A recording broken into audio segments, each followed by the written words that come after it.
Welcome, everyone, to the Fanitarium on the Let's Talk Network. We are back. We are definitely back with fantastic guests, fantastic discussion, and a lot of fun. Sorry for the hiatus. I was moving and starting a job. Kayla was starting a job, and we were all very busy. We both work in schools, very different things. So we were very busy, but we're glad to be back. And so with me, as you just heard, welcome back, Kayla. Thank you. I'm happy to be back. The school year is up and running. I've been in my new job for about a month now. Everything feels really cozy and comfy, and I feel like this is a great time to get back into it. How's your new job, Jer? It's good. I for those who don't know, I'm a middle school counselor, and so my job is to make sure middle schoolers survive middle school and get to high school, academically and emotionally and physically. So it's pretty good so far. Yeah, pretty good so far. Good. Things are getting rolling. It's far enough into the year for kids to get in trouble, so that's the fun of it. And I had kids tell me today that I'm really old because I quoted Darkwing Duck, and I need to quote OKKO because that's better. I don't even know what that is. Not. Help me. I'm old. I don't know. Hi, it's me, your great aunt Kayla. I don't know what that is. maybe our guests know. Yes, but today we have guests joining us from the Jedi Counsel Podcast, not Counsel. And why don't you two introduce yourselves and explain to the people who don't know the difference between Counsel and Counsel what your show is about? Sure. I'm Katie Gordon, and I'm an associate professor in Fargo, North Dakota. And my background is in clinical psychology. I tend to do research that focuses on eating disorders and suicidal behavior. And I'll let Brandon introduce himself. Yeah, my name is Brandon Saxton. I'm a PhD student in clinical psychology. I'm currently in my last year of my training, which is a full-year, full-time internship. My background, also clinical psychology. My research interests are related to suicidal behavior and also related to emotions and how they impact your cognition and your attention and your memory and kind of the way that you think and see the world around you. And the difference between Jedi Counsel, which of course is from our love of Star Wars, a council is, according to Merriam-Webster, because I want to be precise, an assembly or meeting for consultation, advice, or discussion, which sounds accurate. Yeah. Okay. Whereas a counsel, Counsel, is advice, especially that given formally. But really, for us, it was taken from counseling. I've seen it mostly used with legal stuff. But our idea was to talk about the intersection of mental health and a lot of the stuff we like comic books and science fiction movies, and thought that it would be an interesting way to talk about psychology and share that with other people, with listeners. And so we talk about Batman, and we talk about what we've talked about. So many things. Yeah, we've. I mean, some of the big topics that we've hit are pop culture topics. 13 Reasons Why, we covered that in depth. Rick and Morty, really stuff that depicts suicidal ideation or suicide attempts has been big. All sorts, really just all range of Marvel, DC, and even just other kind of pop culture things outside of the kind of traditional quote-unquote nerd kind of or geeky interests. Exactly. Yeah. So we have fun with it and also hopefully get some good and accurate information out there in the meantime. Yeah, and it's a very interesting show. It's definitely from the psychology, self-help, mental health angle, which is very unique and sets yourself apart, which is kind of needed when there's thousands of geek podcasts now, and you make yourself very different, which is good.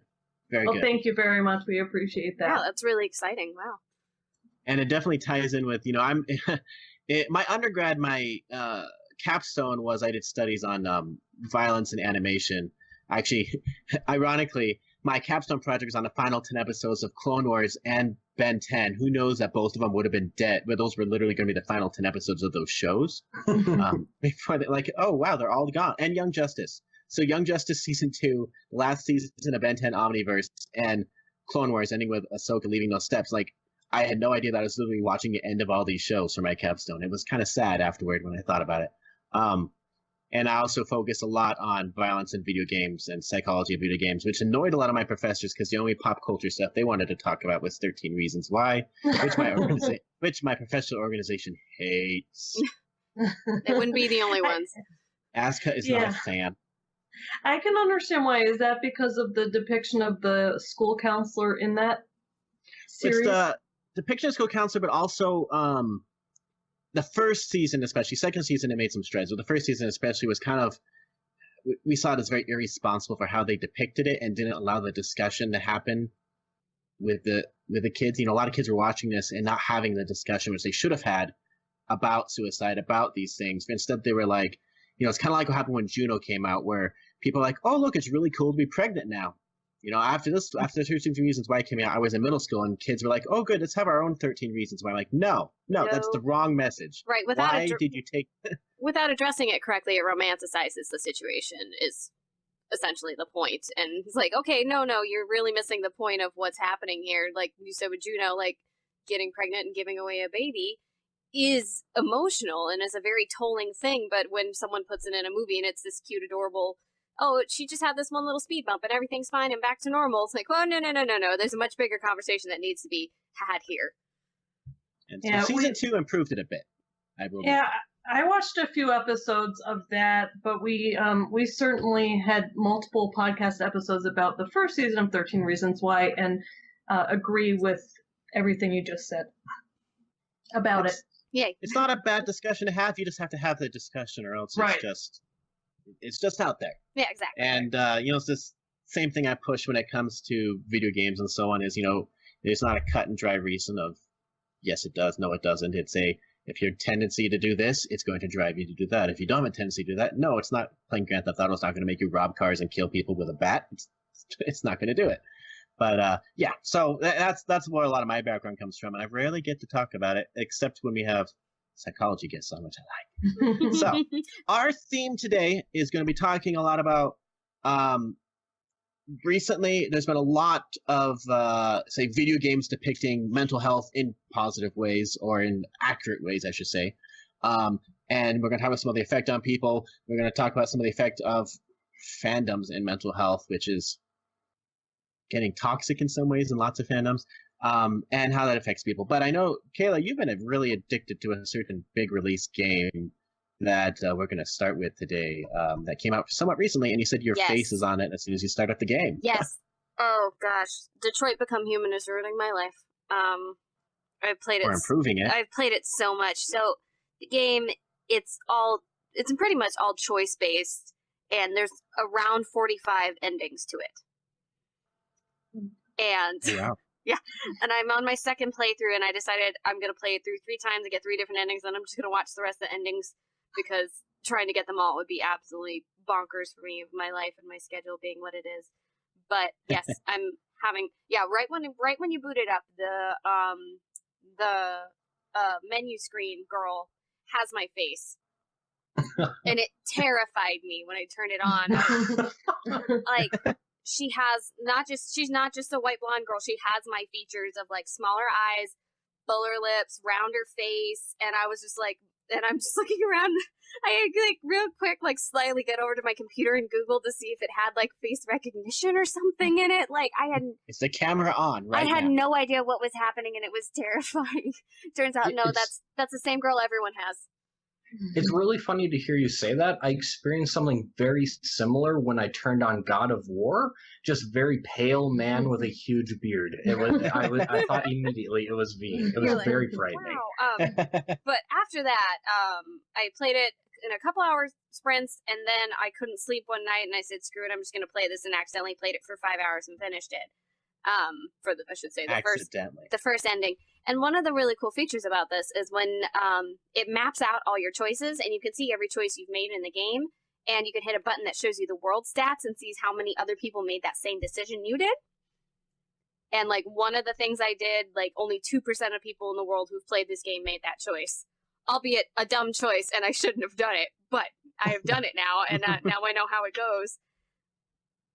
So that's similar to how Telltale does it, where you finish like an episode and it says 43% of the people threw this person out a window. Yeah. 57 said no, Batman does not chuck people out windows. Which is why Wolf Among Us is probably in my top 6. I love that game. So have you two heard of or played Detroit Become Human? I am familiar with it, but I have not had the opportunity to play Detroit Become Human. And I have not played it, and I'm not familiar with it, so I'm not much help. So Detroit Become Human is done by a guy who became infamous more recently because of treating people not very well. Yeah, but I didn't know about that before I started playing it. Oops. Well, it's just like he's the type of guy who sues publishers for putting a bad review out. But he did Heavy Rain, if you know the game Heavy Rain. He did Beyond Two Souls, games like that, which are very focused on choice. And this game became very controversial when it first was released information about it because it depicts domestic violence, domestic abuse, I should say. Oh, real bad. Pretty accurately yes. and vividly, and people were like, you should never play this game. It depicts domestic abuse. And so that's been a lot of... And no warning. You have no warning. It goes from like, oh, this is a tense situation to, oh, this man is beating his child in 10 seconds. And it's just, it was one of those like, oh, excuse me, but I went, oh shit, out loud at the TV. I was like, well, is this what's supposed to happen in this video game? I have no idea. And so the controversy was that it trivializes and normalizes child abuse, neglect, domestic violence, and how the National Association of People Abused in Childhood said, kids are going to play this game no matter what. We don't care if it's rated M, so this should not be in it.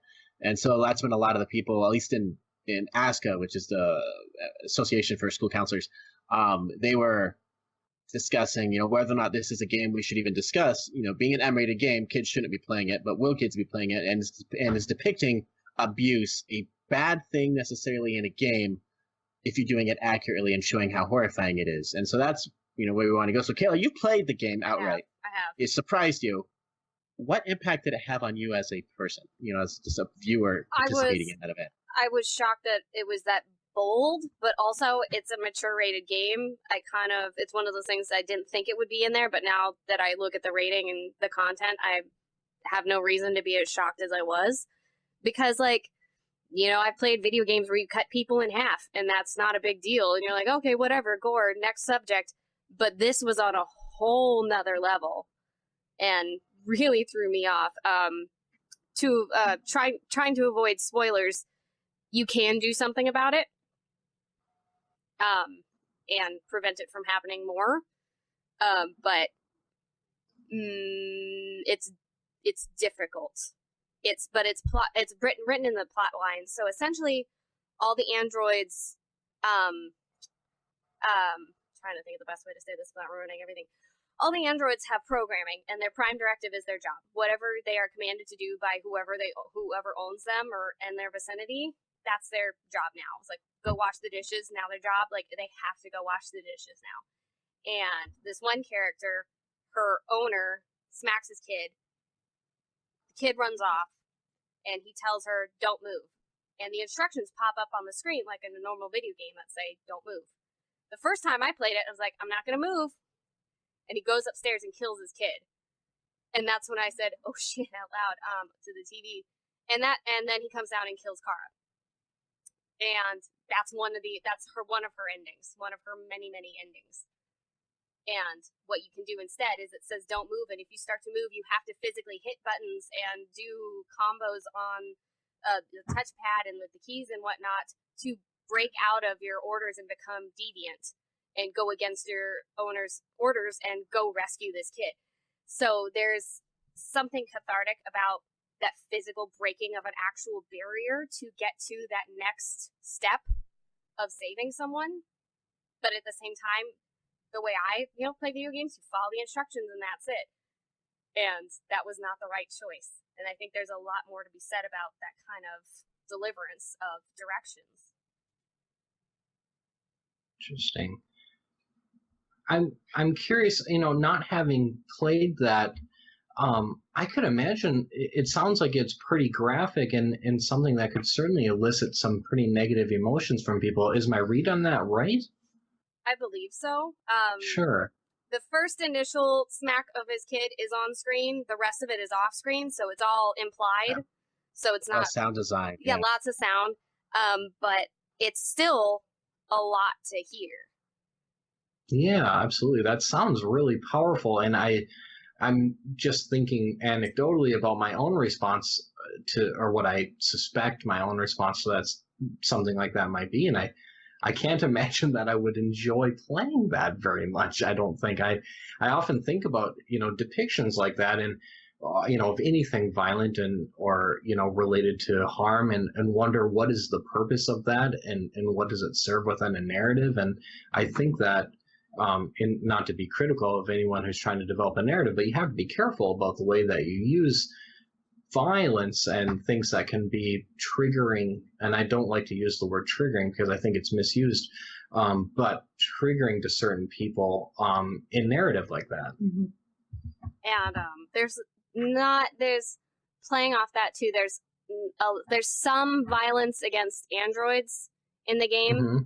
but they look human. They look and act human. Right. So it's still, tough to hear about. Like this one android's talking about how some kids tied him to the back of a car and drug him till he didn't work anymore, and that mm-hmm. kind of stuff. And like, they're not a human being, but it's still, they're like, your heart hurts for this character because this horrible thing was done to them. And this is like the building up of the android uprising and them trying to get equal rights and da-da-da. And I think there's an even bigger narrative there as far as underrepresented groups. I see this as slightly different because, I work, I'm in northern Arizona. My town I live in is literally a chunk in the middle of the Navajo reservation. It's not the reservation. It's just here, and the rest all around me is not the reservation. Most of the kids in my school on the reservation, and there are lots of sad issues, I should say, on reservations, with poverty and so on. And I can see something like this as almost empowering to someone who's either witnessed or been in an abusive situation, where if it doesn't trigger them into post-traumatic stress disorder, into a flashback, it can almost, being about the fact that you can work your way through it and actually do something about it, it can almost empower. I can see it almost as empowering to some people to actually be able to, when they see it, to actually do something about it. Because a lot of people I know, when they go through it, they're paralyzed. They can't do anything about it. They see it, they hear it, but they aren't physically able to move and do something about it, whether or not they're a witness or someone being abused. And I can see this as, pretty accurately depicting it, and it can be empowering to some people. At the same time, it can also launch people into, post-traumatic stress and cause issues. But I definitely don't see it as like desensitizing as like the major things where, says, how dare you make this a game to have child abuse. Like it gives it an audience of an issue that wouldn't usually be seeing it. Like, if a lot of people who play games not necessarily going to see this every day, and the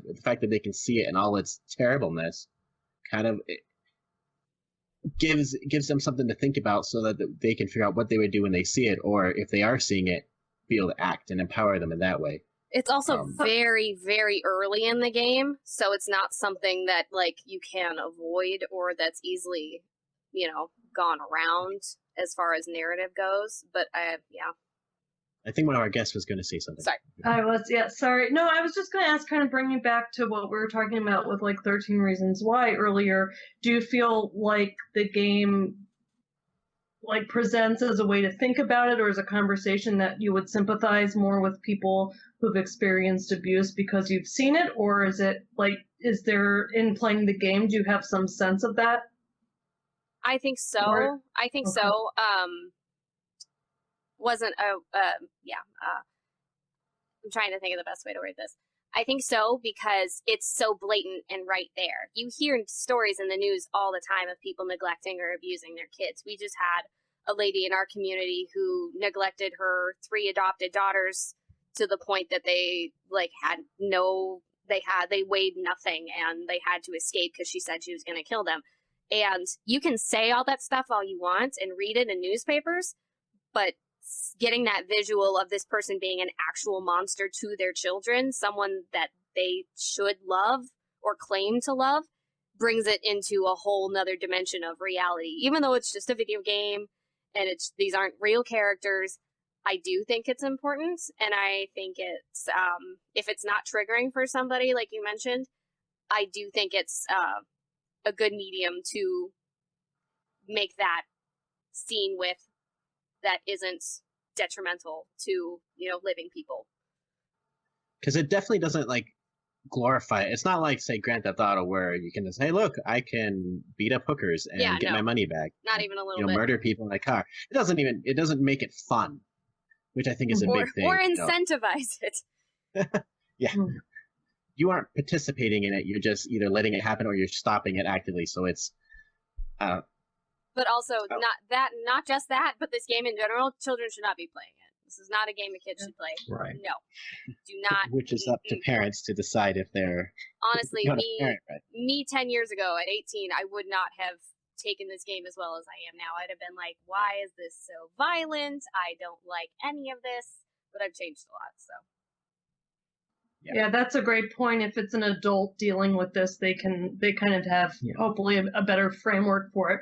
One of the things that I read in the coverage of this game is that, and I am interested to hear if this was your experience, Kayla, is that like it frames it as though there are certain correct choices for dealing with abuse and that you can resolve it and how that might be harmful to people. Do you have that impression? In the one with in the example with the child, there's two choices. There's either intervene and save the kid, and you might accidentally kill the dad or kill the dad or something, or you just get the kid and get away, which is the one I ended up with, or you follow your orders and you stay still, which results in your and the child's death. So, I mean, I would like to think people would know the right choice is to go save the child, but you never know. Mm-hmm.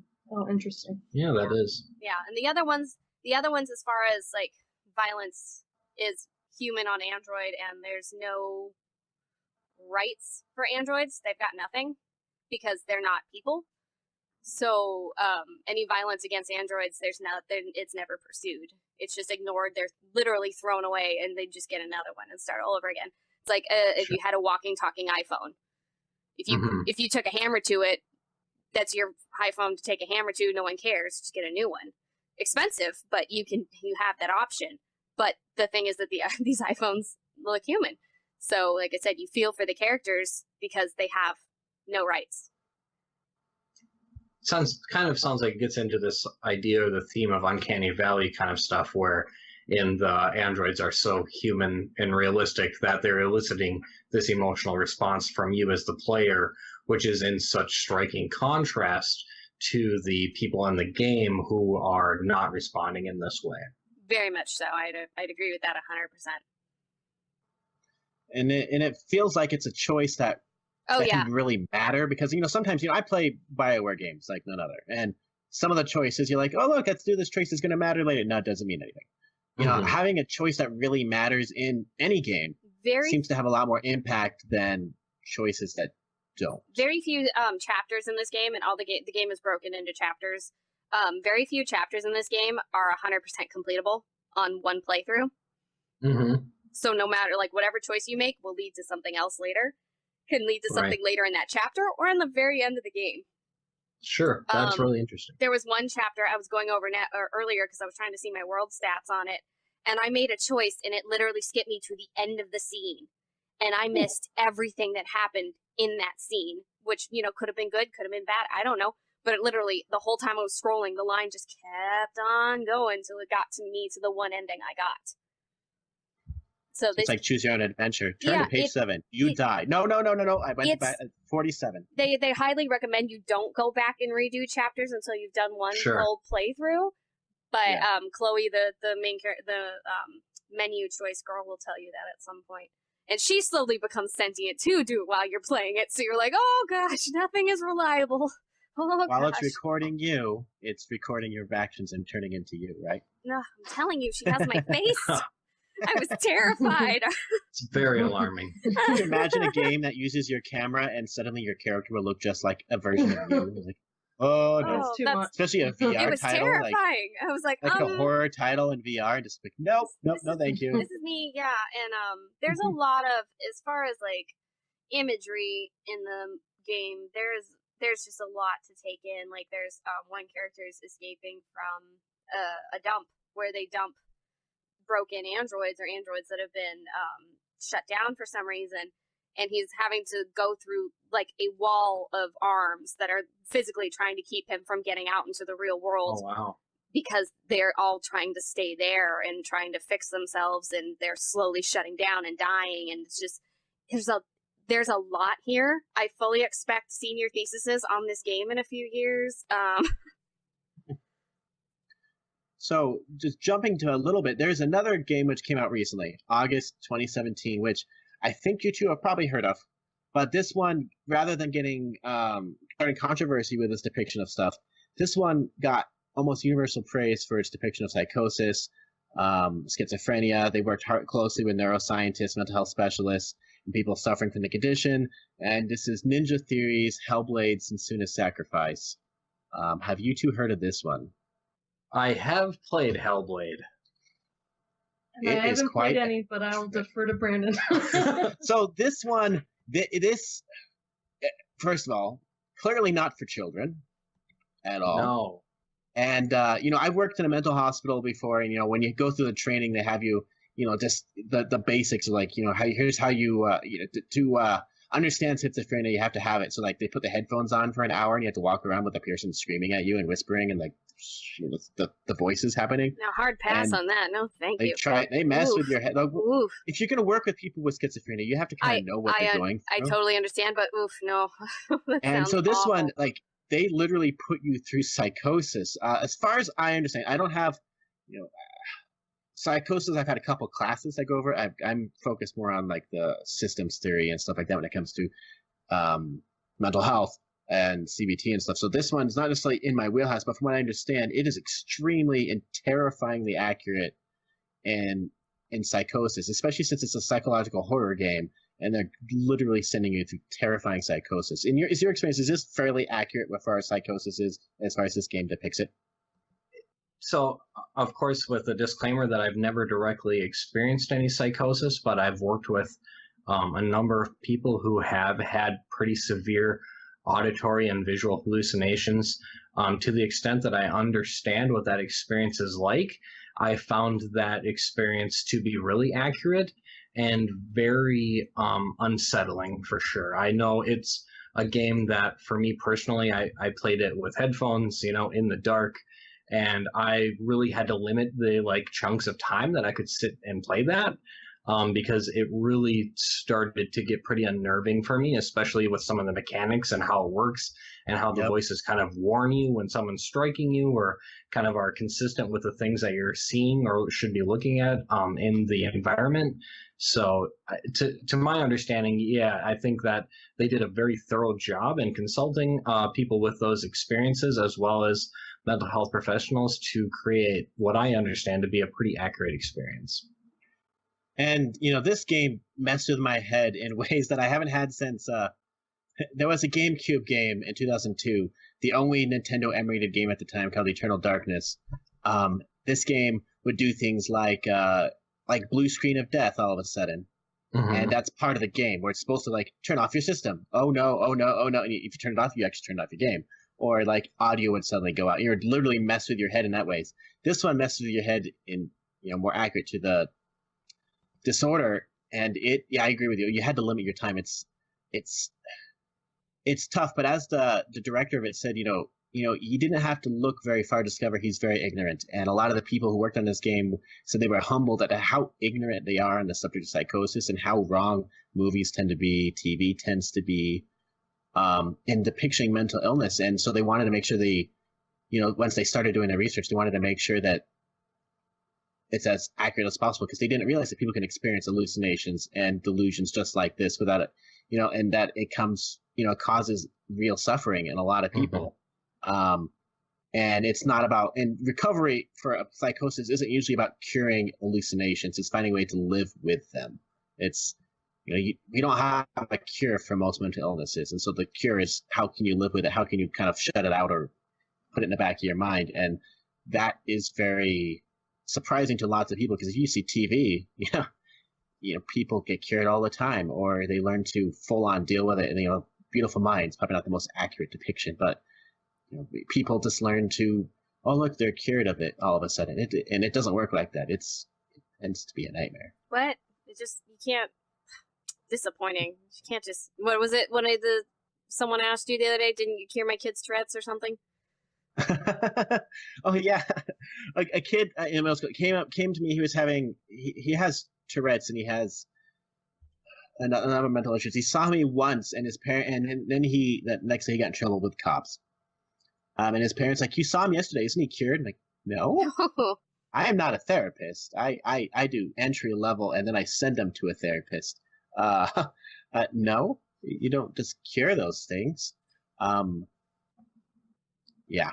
It is interesting, the misinformation and maybe misunderstanding about not only mental health conditions and what those can look and present like, but also what the treatments are like too. Absolutely.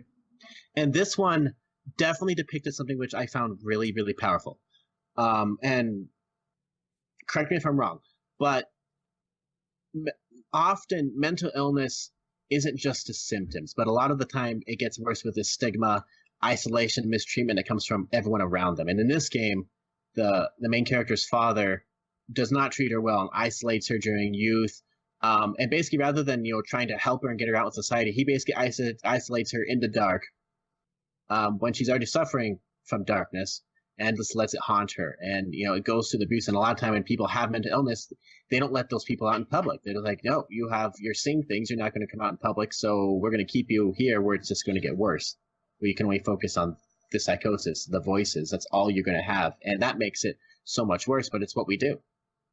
It's quite yeah, absolutely. Yeah, you're touching on to something important, which is kind of this multimodal way that we can think about mental health, wherein things that are biological in nature, maybe genetic, things that are psychological in nature, which might be related to the way that people think or experience emotions or think about their emotions, and things that are kind of social or social cultural in nature, related to family relationships, social relationships, or cultural sort of stigma, can all kind of intercede or kind of intertwine to impact and facilitate the development of mental health symptoms. Yeah, especially with schizophrenia, there is a lot of solid research looking at how the treatment by others affects the course of schizophrenia. So, for example, they find that people who have schizophrenia tend to have a much better prognosis if their family members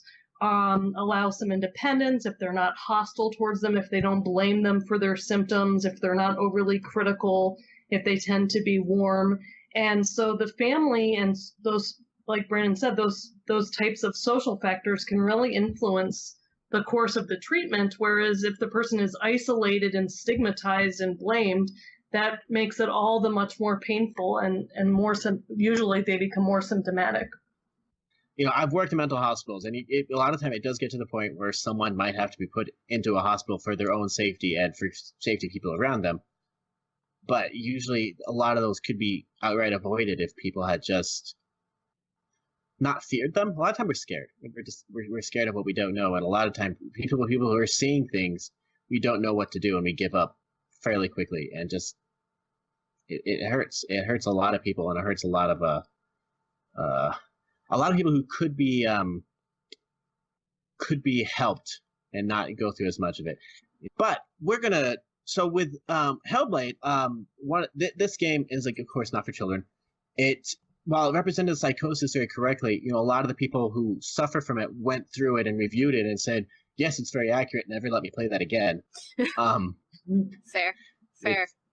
Which is, yeah, and a lot of people making it said, they found out just literally how terrifying the whole process is, but it helps. Their goal was to open people's eyes, and so this is what it is. They're doing it in VR too.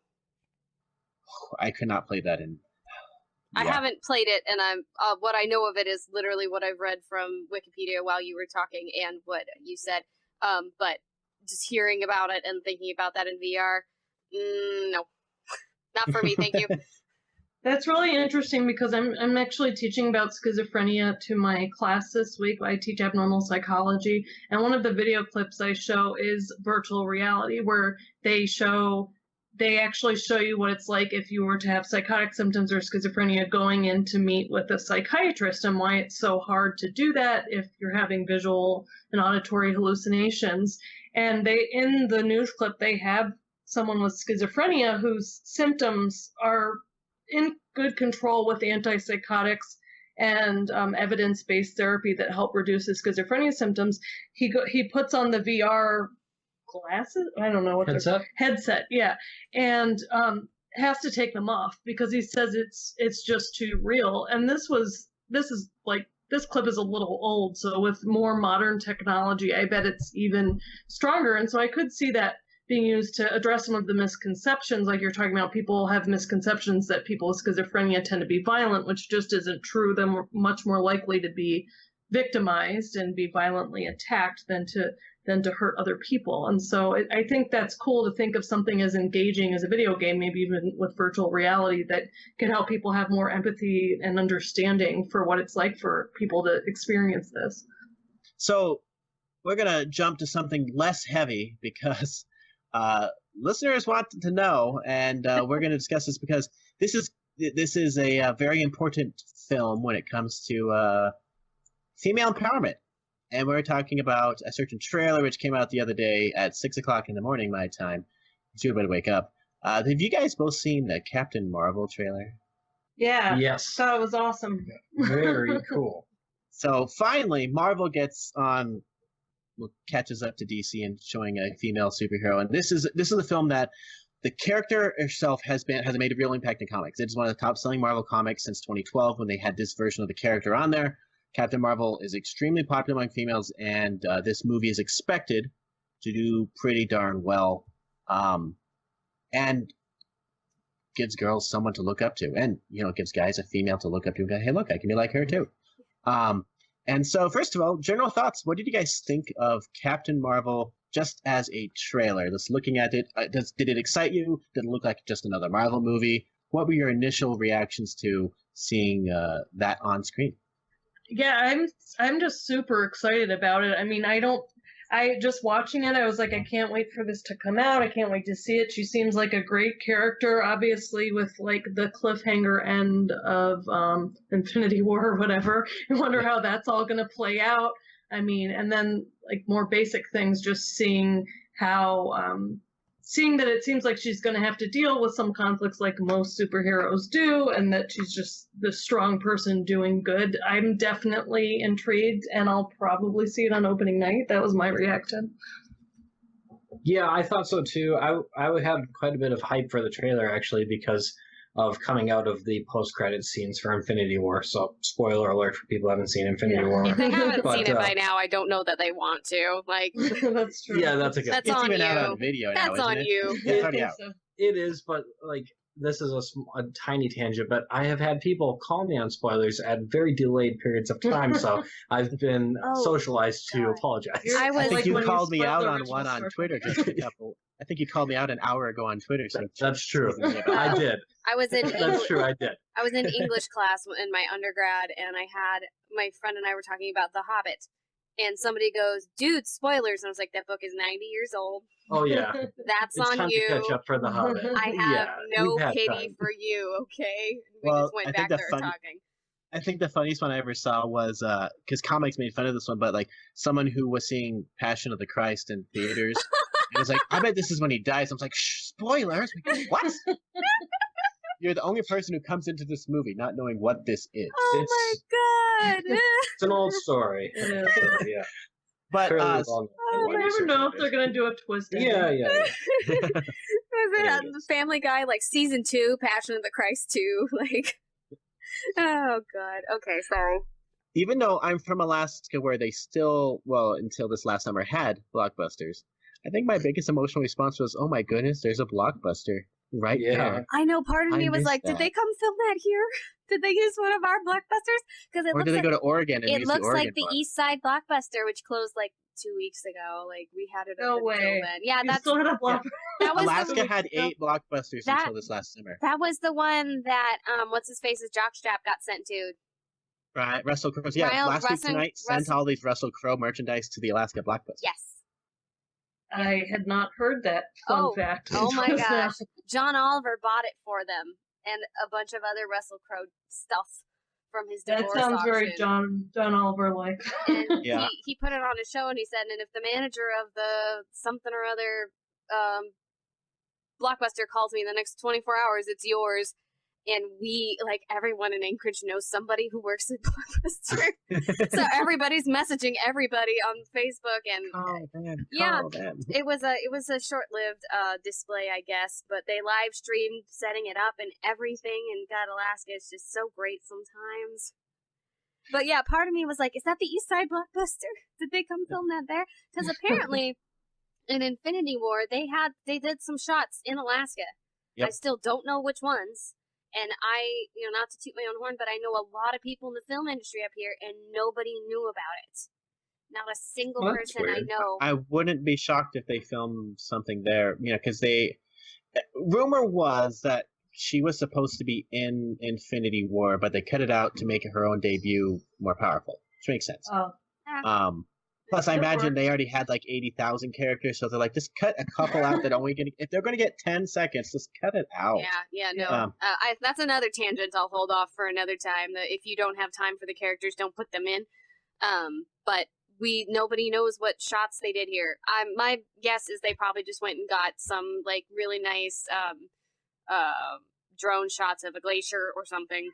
I don't know. True. That's usually what they do. I used to work at a lodge, and some people from Red Bull came up and brought their $20,000 drone and did some awesome shots from up there. So odds are they took a helicopter ride to a glacier and took some drone shots there. But nobody here knows. It was when we were watching the credits, and it was like Alaska team, and we were like, say what now?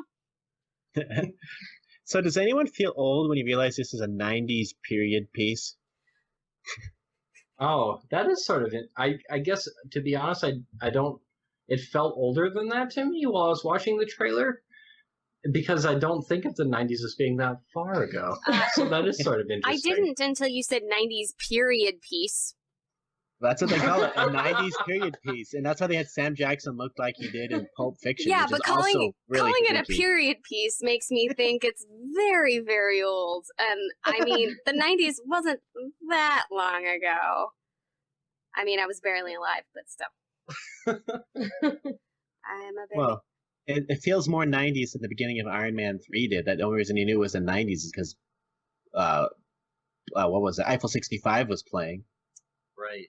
Did that song come out in the 90s? I feel like that was an early 99. odd song. 99. Okay, so it was late 90s, barely in the 90s. Okay. So with this one, this one, what do you guys think about its potential for, Wonder Woman was very empowering to a lot of people. I know tons of girls and boys actually that felt really empowered by that movie. I cried during Wonder Woman. This is coming second, it's coming after that one.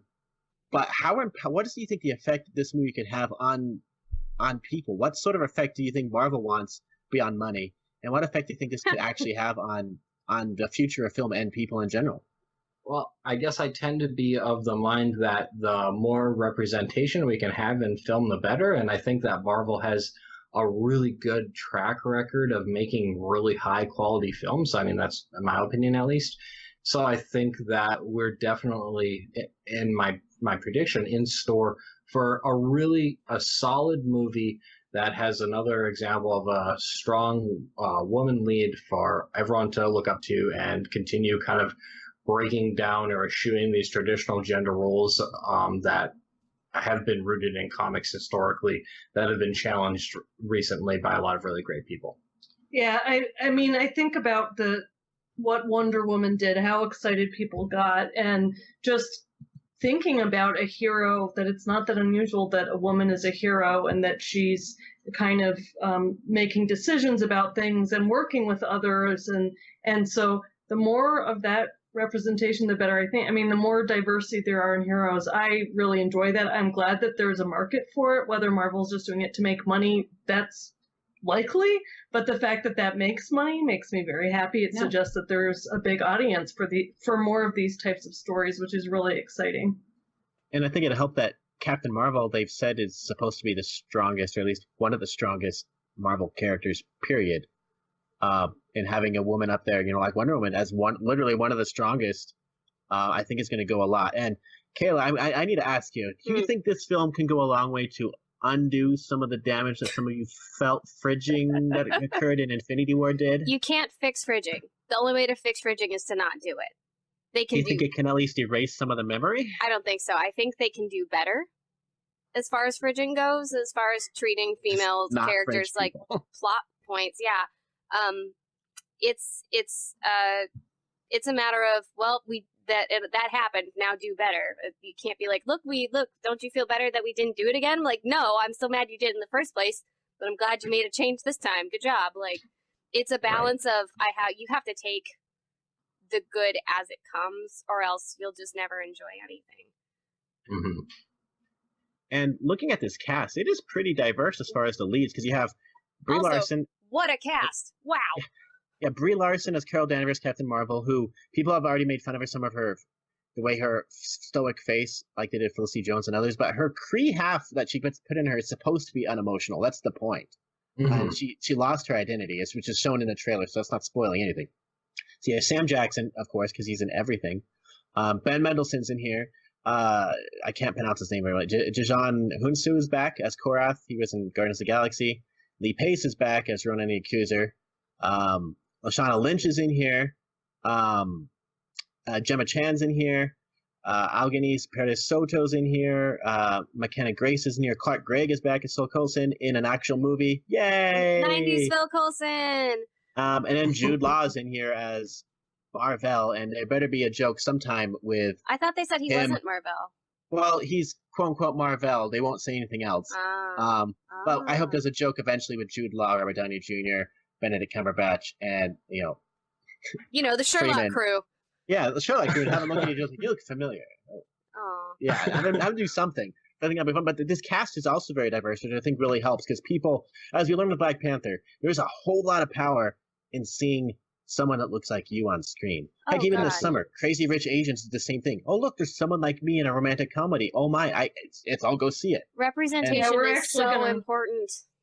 Definitely, we're actually going to do an episode on Crazy Rich Asians, talking just about that in a couple weeks. We're really excited to talk about that. Yeah, I think, you could, if you just listen to people talking about their experiences and how wonderful that was, and the movie did so well, it's just super exciting. No, well, films come from a time of, that's not marketable, and they're like, yeah, it is, here's the proof.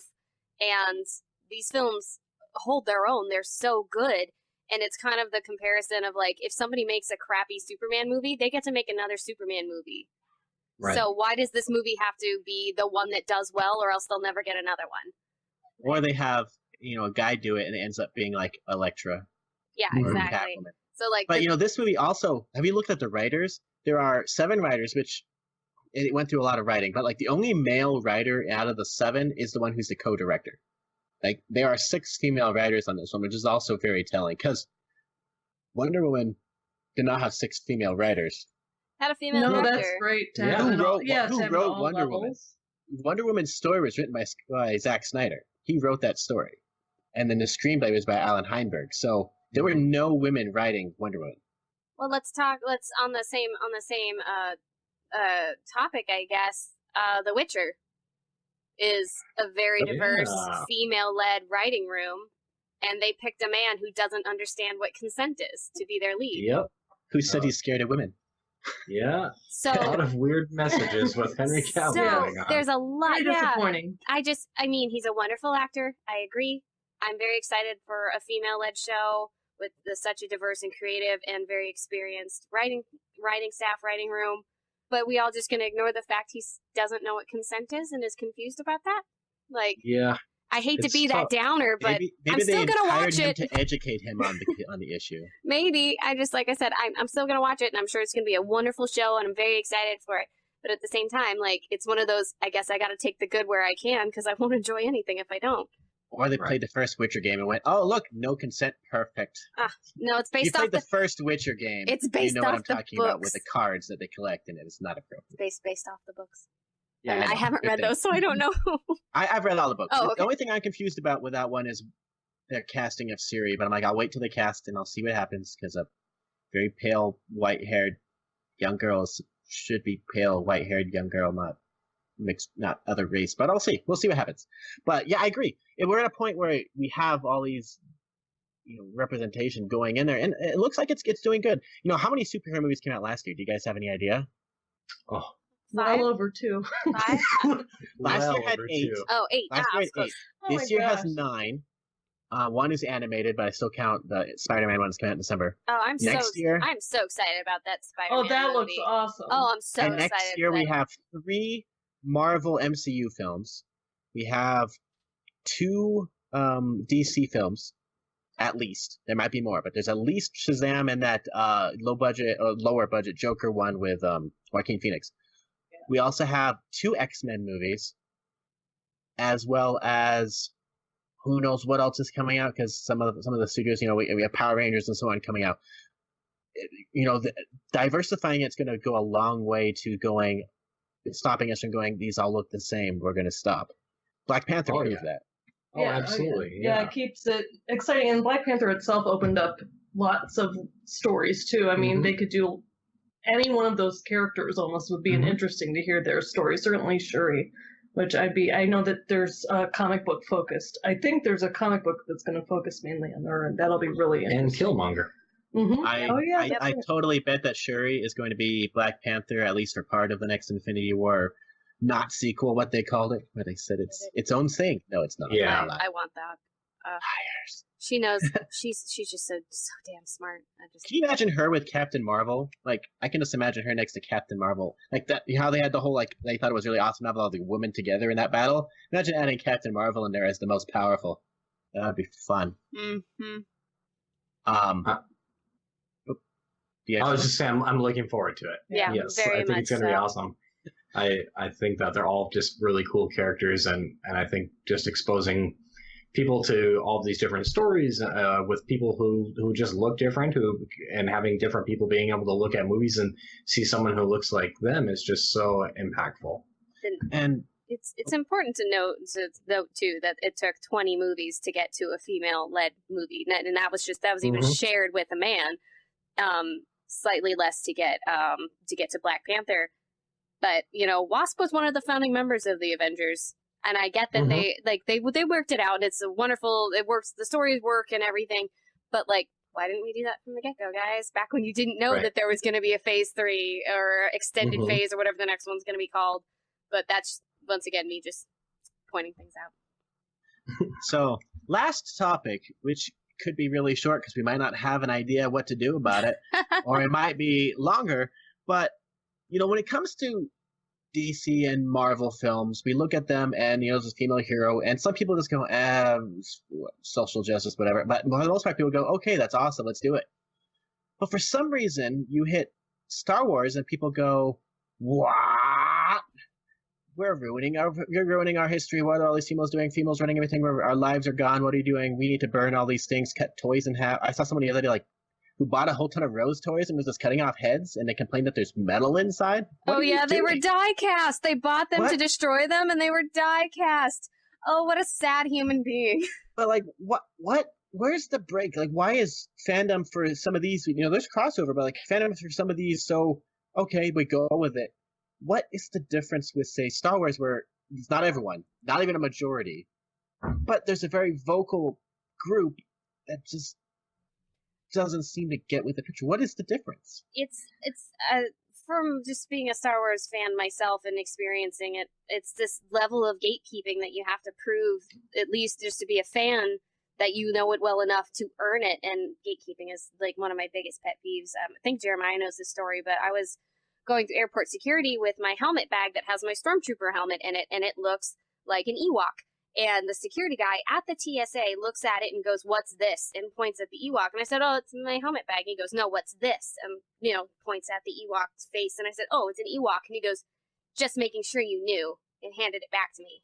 Oh, that's so ridiculous. I can't tell this guy to kiss it. I can't tell him to get lost because he will literally keep me from getting on my plane. So I just had to smile and nod and, continue on my way. It's that level of why do I have to just to enjoy it? Not even to be in it, not even an actress in the movies. Why do I have to prove my level of knowledge of Star Wars, which I guarantee is in fact more than his, to enjoy something? Yeah, I think that you have hit it right on the head. I don't know. I've noticed this as well in a few specific fandoms, specifically Star Wars and Rick and Morty come to mind. And I think that they elicit this toxicity for different reasons. I think that Star Wars, partially, I think it's because it's kind of an old sort of thing. Star Wars, coming out a couple decades ago. And I think there's something about that people just hold it so sacred to their heart and just feel like it just belongs to them. And there's just a level of ownership that is so bizarre that involves so much alienation and just gatekeeping, exactly like you said, that it's hard to understand, and it's just really gross. I've been following this story about the Kickstarter or whatever that it's one of the crowdsourcing websites where they're trying to raise money to reshoot the entire film. Oh God! Because they're so upset about Rose and certain characters like that, and I just don't understand it. It's for psychological reasons or just as a person, I don't get it. It's so disgusting. I don't get it either, especially because it's so in contrast to the message of Star Wars. Right? I feel like it's like people working together who come from all of these different backgrounds and have different ideas about things to defeat evil and have some hope despite all these horrible things going on. So yeah, it's too bad. I think it's definitely a minority of people that do that. It's a small percentage, but they really they're so vocal about it that it really ruins things, I think. Mm-hmm. Yeah. Because if you look at any other franchise, it would be happy to have Kathleen Kennedy on. Some people have been bringing up, executive producer versus producer, but she's been a producer, which means producers hire the people that make the movie. They are actively involved in the making of the movie. They don't just write a check and go away. Producers are actively involved with the director making a movie. She helped produce Jurassic Park. She helped produce Indiana Jones. She was there with all those movies. She was there with Lincoln. She was there with Warhorse. She was there with a ton of fantastic movies. Schindler's List. She was there as the producer. Wouldn't you want that type of person doing Star Wars? And you complain about George Lucas, who, they chased him away and his kids away, which is sad because Katie Lucas is a fantastic writer, maybe one of the best Star Wars writers out there. But, people said he has his quirks and he has some things that he's not very strong with. Writing is not his best deal. World creating he's amazing at. Writing is not his best. So they bring in someone who has experience working with him and his style with Indiana Jones and so on, and working with Spielberg and working with all these great people. You brought in someone who's an expert on all these things to help fill those gaps, and suddenly they turn on her because she does things a little differently, which is to be expected because she's a different person. I don't understand. Any other franchise would love to have her. But it's because she's doing Star Wars, it's counterfactual to say that if she were a man, it wouldn't be as much of a deal as it is. But give her Frank Marshall, her husband. But to be completely fair, I do feel that way, and I know that's completely based in opinion. But I rarely see men getting drugged the way she does. Like I said, you make a crappy Superman movie, they get to make another one in 5 years. Mm-hmm. Kathleen Kennedy makes a movie that's good, but doesn't match what this group of people want, and they want her kicked out. No, absolutely. It's a white male kind of problem that boils down to entitlement, racism, and sexism. Really, I agree with you completely, Caleb. And I hope we have episode 9 coming out. Then after that, we don't really know what's happening Star Wars wise. Well, they're doing stuff. A lot of rumors, there's gonna be lots of stuff on that streaming out.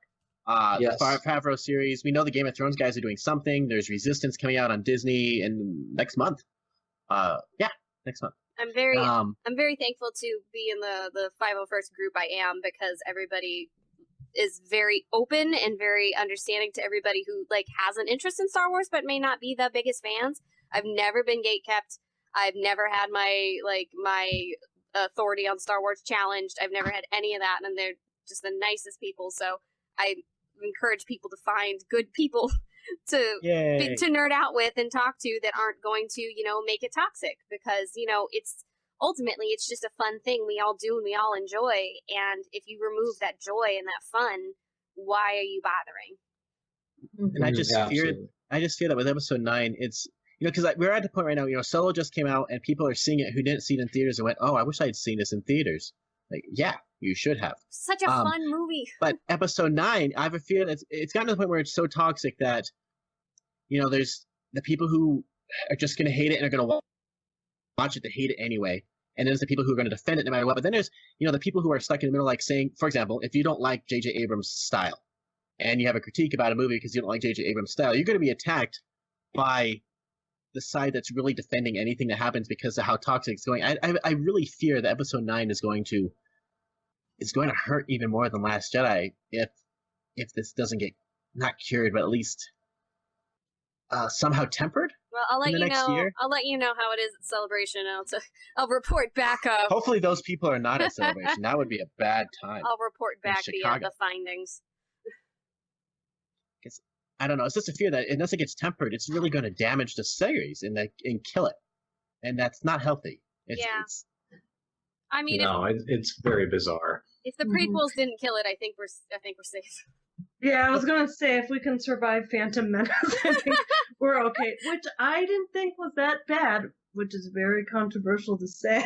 I like Phantom Menace, but I was 11 when it came out. Yeah, exactly. So I watched those when I was a kid, and as a kid, I loved them. And they were also like my first real exposure to Star Wars because we weren't allowed to our access to science fiction and superheroes and stuff was very limited growing up.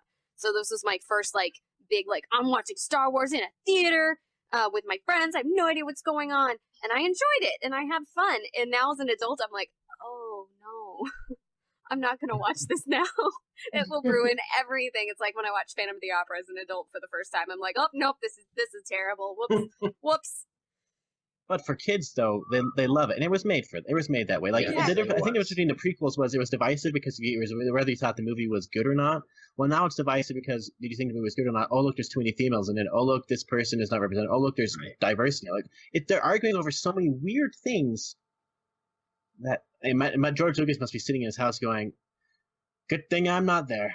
Oh, good thing I'm going to sit here and drink lots of booze." We don't, and me speaking from somebody who's very active in the Star Wars fandom, if someone's going to be like that, we don't want you.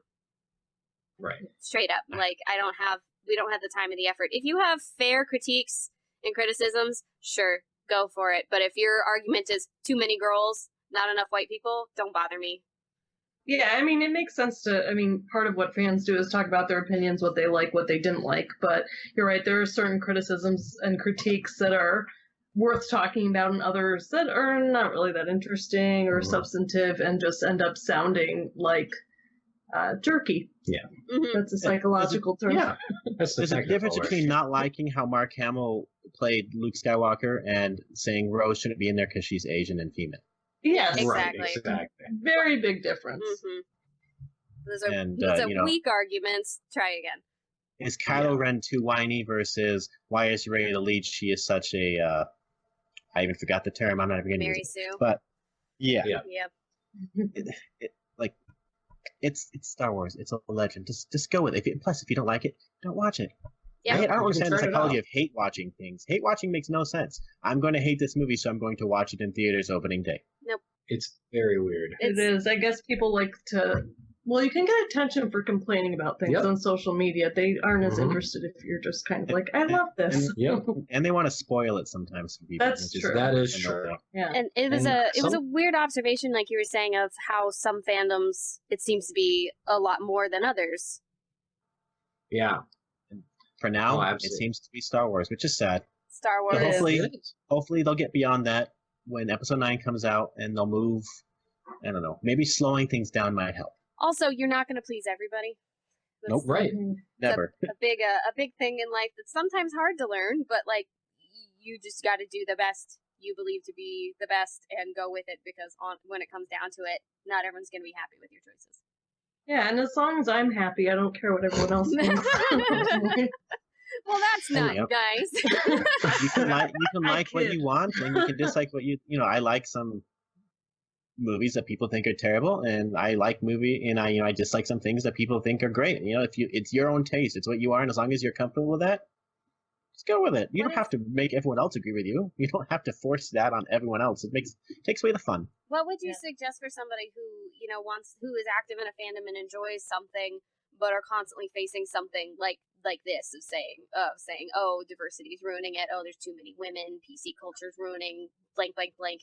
And they still they want to be part of it, but this voice is just so loud. What can they do to still enjoy being there and not have these people ruin it for them?